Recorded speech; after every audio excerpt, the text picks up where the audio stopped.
Hi Sagittarius, hello po, kumusta po mga ating mga dude? Ayos lang po ba kayo dyan? Mga ating mga dude, ito po ang inyong money reading. Fine Highest White Light, pahingi po kami ng mga mensahe po para sa mga Sagittarius. Money. Sa lahat po ng mga Sagittarius. Okay, so release resentments about money.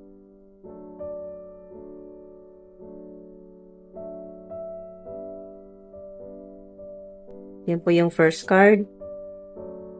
Declutter. At ito po yung pangatlo. Employment change. Employment change. So, dito po sa declutter, halos pareho po dito yan sa release resentments about money. May mga ile-let go po kayo, may mga kailangan po kayong alisin, tanggalin, linisin, ganyan po mga dude na para mas kayo po ay makafocus na po sa inyo pong mga talagang mas importanteng dapat asikasuhin o gawin po ninyo nga hindi nyo na po ginagamit pero okay na okay po no? Mga dude ay meron ditong sinasabi dito ng mga guardian spirits po ninyo na donate what you can to help others who may need your items. Baka po yung mga itatapon nyo po ay pwede pang mapakinabangan ng iba, mga dude. So, pwede nyo pong i-donate kesa po itapon. Dito po sa release resentments about money, lahat po ng mga negative thoughts o yung mga maling nakasanayan o paniniwala po sa pera na mahirap kitain ng pera, hindi po nalalaglag lang sa puno ang pera. Mga ganyan po mga dude na parang napakahirap kumita ng pera ay ayan po, iwasan nyo na po yan, i-release nyo na po, i-let go, ibigay nyo na po yan sa Divine Highest White Light, ibigay nyo na po yan sa divine source para po ito ay matransmute itong lahat ng mga negativity o yung mga negatibo na naiisip po ninyo tungkol sa pera. Yung lagi kayong walang pera, laging nagigipit, lagi po nasisimutan, laging kailangang umutang, ganyan po, o mag-loan. Yung mga negatibo po na tingin po ninyo sa pera ay mapalitan na, matransmute na to at maging positive energy, mga dude. So, sa ilan, employment change naman po, yun po mga dude na maaring dinadala ka na talaga ng kumbaga ng tadhana mo, ng career path mo sa mas mataas na direksyon o yung talagang maring ito rin yung pangarap mo noon pa. So, positive changes yan mga dude, no? May movement na dyan, basta may kabayo. Asahan nyo po na meron na talagang positibo at yung makikita mo talaga ng physical na pagbabago po yan, no? Na maaring kayo po ay pag sinabing physical na pagbabago ay yung pagbabago ay hindi lang sa panaginip or sa pangarap mo ito ng mga dude, yung talagang mangyayari dito pa sa physical realm. Lilipat ka ng trabaho, ng kumpanya, yung ganyan po mga dude, or magpapalit ka na ng kung ano man po yung pinagkakitaan ninyo sa kasalukuyan. Employment change sa ilan. So, dinadala ka na talaga sa mas mataas, sa mas career-wise, money-wise, yung salary-wise, mga dude, ay talagang makukontento ka, matutuwa ka kasi pataas na talaga yan. So, higher direction yung energy. So, ascending. At masusuportahan mo na yung itong pagbabago na to, o kayo man po ay magpapalit, employment change o career change po yan, ay mas mapagtutuunan mo na yung pangarap mo, yung mga priorities mo, yung passion mo, yung kung ano talaga yung magpapasaya sa'yo, magagawa mo na po yan or mabibili mo na. So, lalo-lalo na sa ilan na kayo po ay mas importante sa inyo yung life purpose po ninyo. Kung ano yung, kumbaga, mga dude, yung mas malalim pa doon, hindi lang kumita ng pera, makabili ng bahay, makabayad sa lahat ng utang, hindi lang po yun. Sa ilan ay talagang yung fulfillment mga dude, yung magawa mo na yung life purpose mo, kung bakit ka nandito sa mundo, anong silbi mo. So, sumisilip yung remain positive sa ilan, no? Kung kayo man po ay talagang napakaraming yung problema sa pera, panahon na rin na para kayo po ay kasama na dito yung declutter na paglilinis na rin. Pag maaliwalas yung bahay, tanggal lahat ng mga abubot, maaliwalas, malinis, mabango, ganyan po, no? Yung mga yung ilang taon nyo nang hindi ginagamit, i-donate nyo na po yan, o itago nyo na, or itapon na po sa ilan, no? Dispatchahin na, para po pumasok na yung mga positive at mga new energy, bagong energy na po yan, no? Mga dude na siguradong abundance po sumisilip din ng no need to worry, kaya huwag kayong mag-alala. Wait, sa mga naghihintay, naghihintay ka ng magandang pagkakataon kasi gusto mo na magpalit ng trabaho o itong career path na sinasabi dito, employment change, ay maghihintay. Pero yes, yan. If you believe, kung maniniwala ka, mga dude, oh, wow, abundance, lumabas na. Abundance. Sa ilan, maaring isa ito sa money block o yung nakakaharang ng abundance po ninyo ay yung meron kayong hindi nyo pa rin kayang mapatawad, no, mga dude. So, once na, wow, meron pa palang nasa ilalim ng abundance in the near future, kung ano man po yung ginagawa po ninyo, magiging successful po yan, mga dude, magiging matagumpay po yan. At isa dito yung clue na forgiveness, yung pagpapatawad, no, mga dude. Basta, ngayong April ay magpatawad ka. Sipin mo na kung sino yung mga kinaiinisan mo, yung taong talagang kinasusuklaman mo, pagpraktisan mo na, ayan po, mga dude, no? O umpisahan mo na, untiin mo na yung sarili mo na pag-aralan kung paano mapatawad, no? Kasi isang sign ito, mga dude, sa divine being, sa maaring sa mga ancestors po ninyo na, hindi naman sa kondisyon, no? Kasi ang divine universe, wala namang kondisyon yan. Kung bibigyan ka talaga eh. Hindi naman sinabi dito na, magpatawad ka muna bago ka bibigyan ng maraming pera or itong abundance sa ibibigay sa'yo. Definitely, darating sa itong abundance, lalo na sa ilan na magpapalit ng kung ano man po yung pinagkakitaan po ninyo, employment change, sa balak mong magpalit. Yan po, employment change or career change po yan. At lalo na sa mga gagawin nyo na talaga tong release resentments about money. Lahat ng negatibong pagkakakilala po ninyo sa pera, kung ano man po itong negatibong maaring impluwensya pa ito ng mga nauna po sa inyo, family members o mga ancestors po ninyo, yan po ay kung magagawa nyo pong ma-release na yan, ma-let go o baguhin na yung ganyan pong paniniwala tungkol sa pera, yung negatibong paniniwala sa pera na money is evil, ganyan po na napakahirap kitain ng pera. Yan po, kung kasama po yan sa i-declutter po ninyo, itatapon, i-let go, i-release. At kasama na rin po itong forgiveness, ay napakaganda, abundance yan. Hindi yan kondisyon, mga dude, no? Kasi talagang matatanggap mo tong abundance. Gawin mo man ito or hindi, pero ang clue kasi dito, mga dude, kung naniniwala ka na mas magiging marami pa yan at mas magiging mabilis, makakatulong ito. Yung pagre-release, let go, tanggal ng mga negative thoughts, so limiting thoughts, pagpapalit ng trabaho o ng career o pagpapatawad. Isa po yan, no, sa clue o sa hindi naman sa inuutos sa inyo, no, mga dude, no, ng inyo pong mga guardian angels o spirits, guardian spirits o mga ancestors. Ito ay kung magagawa mo lang naman. Kung magagawa mo na magpatawad, ganyan po, na i-release na, i-let go na lahat ng kung ano mga negatibong ay naiisip po ninyo or ano man pong mga negatibo na nangyayari sa career, sa trabaho po ninyo, ay i-surrender nyo na po sa divine universe, ay mga dude, mas magiging mabilis yung ma-receive nyo po itong abundance. So, meron ditong King of Swords, may sa ilan, maaring may air sign na makatulong po sa inyo, no? Gemini, Libra, Aquarius. Ang 5 kasi ay pagbabago po yan, no? Siguradong may magbabago sa ilan. Mga ate, mga dude, siguradong may pagbabago dito, no?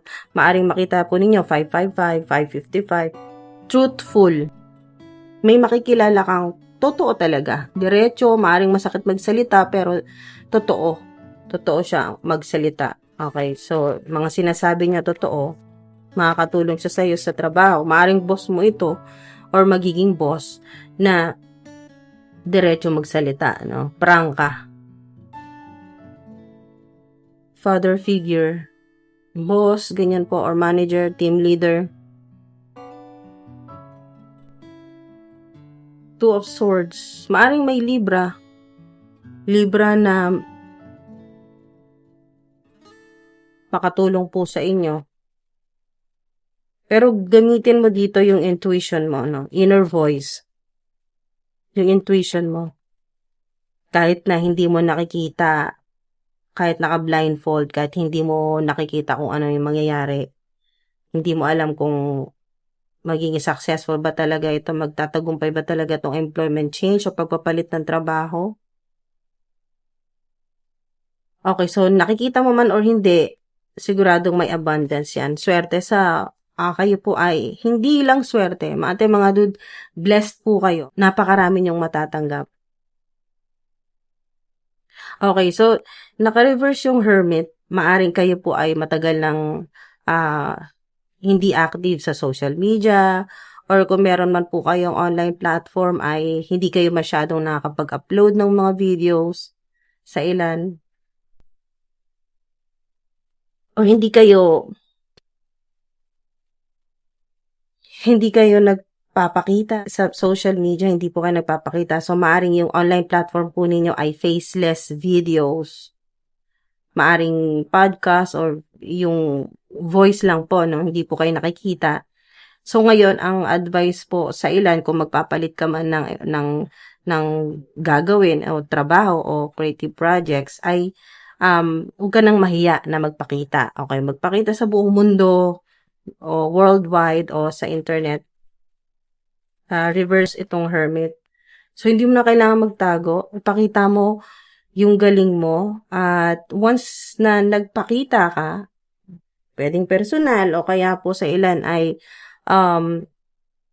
yung online platform po ninyo, yun po, magpapakita na po kayo ng mukha o kung ano man po yung ginagawa po ninyo. Kung ano talagang itsura mo, kung ano yung kakayahan mo, abilities, mas talagang lalapit itong abundance.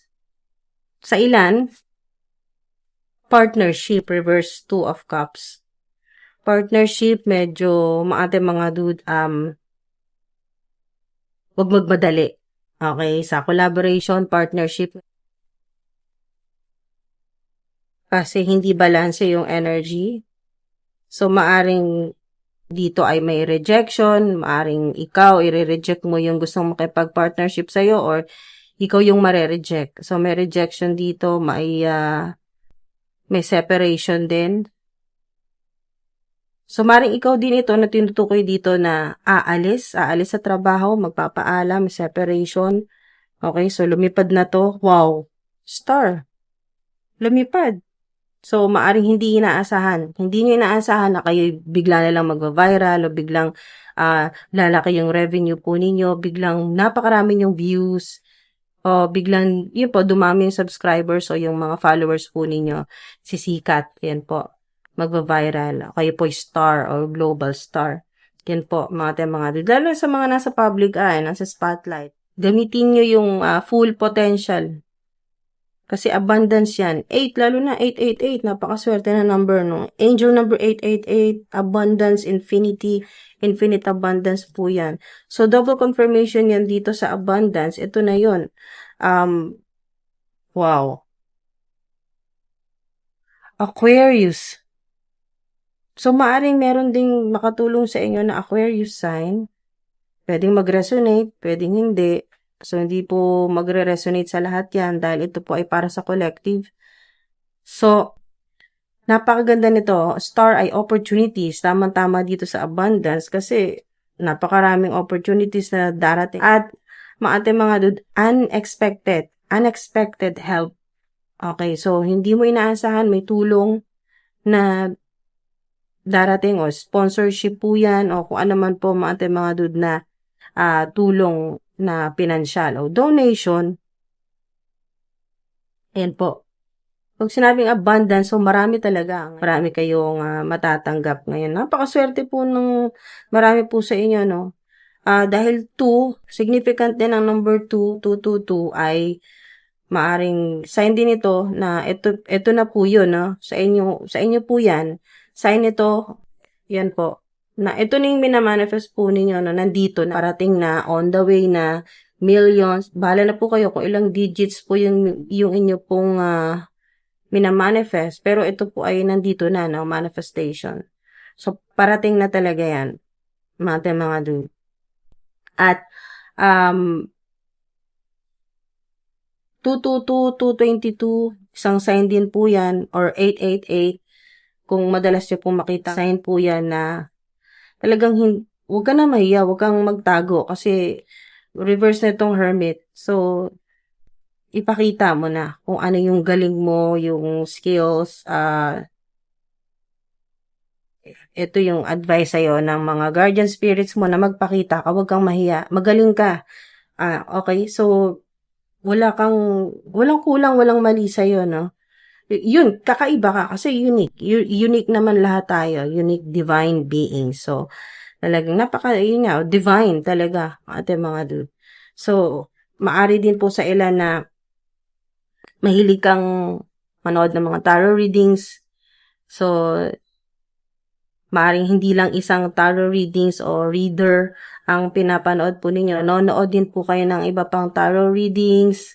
Baka may makuha ka pa pong additional insights. Tama din, mga dude. Tama lang din kasi maaring hindi nabanggit dito, pero sa ibang tarot readings, sa ibang channel ay doon mo naman mahanap yung iba pang mga mensahe sa'yo ng mga guardian spirits mo, ng mga divine beings ng divine universe. So, mas marami kang impormasyon na matanggap mula sa spirit realm, mas maganda.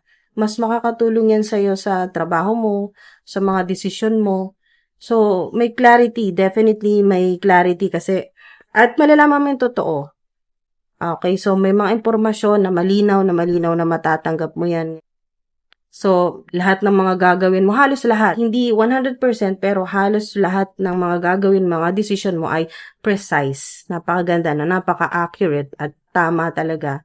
So, lahat ng sasabihin mo ay tama, no? Hindi gawa-gawa lang. So, based on talagang sa mga research mo, sa mga yung talagang nakalap mo na impormasyon na totoo, facts. Ganyan po mga dude. So, mas magiging determinado kayo ngayon at masaya kasi yun, natutuwa nga yung mga divine beings, mga ancestors po ninyo na eto na, matagal mo na itong minamanifest at deserve mo yan, okay? Deserve mo yan. Hindi ka naman minamadali na patawarin mo lahat ng mga may kasalanan sa'yo o yung mga kinaiinisan mo, yung mga gumawa sa'yo ng hindi maganda, may connection man sa pera or hindi, mga dude, or sa trabaho, mga paninira, ganyan po, or kung ano man po yung ginawa sa inyo sa online, ganyan, sa internet. Basta kung ano man po yan, kasi meron dito mga nasa public eye, mga public influencers, na kayo po ay talagang nakatikim ng mga ganyan, ng mga pambabash, o yung mga trash talk, yung mga talagang masasakit na mga salita, mga comments. So, may healing. Ibig sabihin ay, pagaling na rin po yan. So, yung galit ay unti-unti rin naman yan matatanggal, no? Yung galit po ninyo. So, kasi may healing at may clarity. Kung meron ka mga impormasyon na hindi mo alam, malalaman mo, matutuklasan mo. At kung mga connections naman po na talagang toxic, yung mga connections po ninyo, yung mga nakakausap po ninyo, kasama na rin po yung sa madedeclutter, no? Yung mga mapuputol na mga connections na talagang nakakaharang din sa abundance po ninyo. Yan, isa sa mga money block, okay, or blockages po yan. So, dapat maging masaya ka. Kasi maganda naman. Napakaganda nga kung tutusin. Abundance yan, no? At may star, healing. Yes, card din po yan. Kung meron kang tinatanong sa isip mo ngayon, ng ating mga dude na kayo po ay nalilito, hindi nyo alam kung anong desisyon, yes po yan. Yes ang sagot. Yes, green light yan. Sige, tuloy mo.